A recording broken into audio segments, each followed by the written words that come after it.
My name is Rosa Martinez-Garcia. I'm a third-year graduate student in Barry Connor's lab in the neuroscience department at Brown University.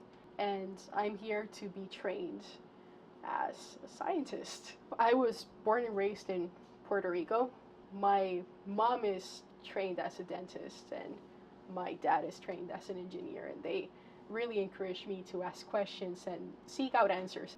I remember spending a lot of time in my grandmother's house, and she has many bookshelves with encyclopedias and medicine books essentially, and I would spend a lot of time there just reading these books, and I was just so perplexed by how complex things are and how perfect just life is, and how I didn't really understand any of it. I enjoyed trying to understand something that really isn't well understood, and I thought I could have a big impact there. My research focuses on a neurodevelopmental disorder called tuberous sclerosis complex. It's a disorder that affects children, and it's often diagnosed by tumor-like growths in different organs in the children's body, including the brain. And it may be affecting brain function and brain organization, and it can lead to autism, epilepsy, and intellectual disability. And I'm particularly interested in how neurons communicate with one another and how this interaction can be affected as a consequence of having a diseased brain. This is what we call an electrophysiology lab. It's essentially we have these really big machines and we record electrical properties from cells. It's just fun when you have people around you that enjoy what they're doing. Anyway, this is going to be stepping on some sensitive. well, but it's interesting. It's very important to be able to have ownership of your research and to be able to feel that to be able to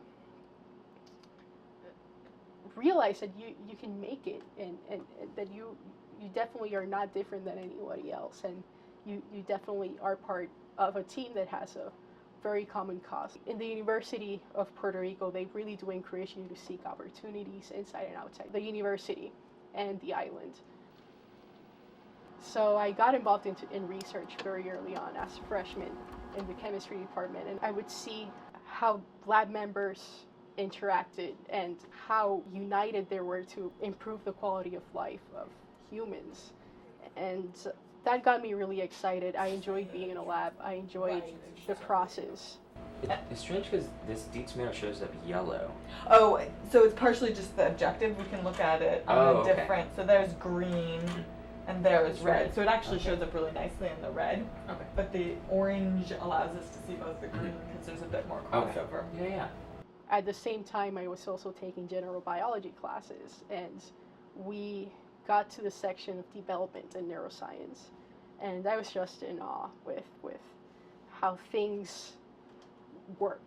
It's just amazing. You have to have all of these components go right. The spatial component, signaling pathways, they all need to work perfectly to make a functional organism, a functional human, a functional butterfly, whatever. It really doesn't matter. They just need to be, everything needs to be orchestrated perfectly. You have one event that goes wrong in any point in development, and that's going to change the outcome and the functionality of that organism. It can affect the way a child perceives life, or even basic functions as breathing, walking. And that really did take a toll on me, and it made me really consider doing neurodevelopmental research. You should definitely be willing to fail. If you don't like failing, you should not consider a career in science, because most of the time things won't work, and you really need to be patient and work hard to get things to work. You just need to have the drive and be and persevere. If you do that, I think the opportunities are out there and anybody can achieve this. It's not really don't need to be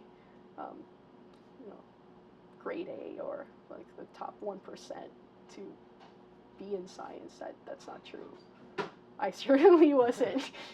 You should really take advantage of the opportunities that are out there and you should apply to everything and anything and everything if it helps you get to where you want to go. And you should be honest with yourself. And if there's something you really want to do, you should give yourself a fair shot. You shouldn't be scared. It's a silly thing because you can probably do it even though you don't think you can.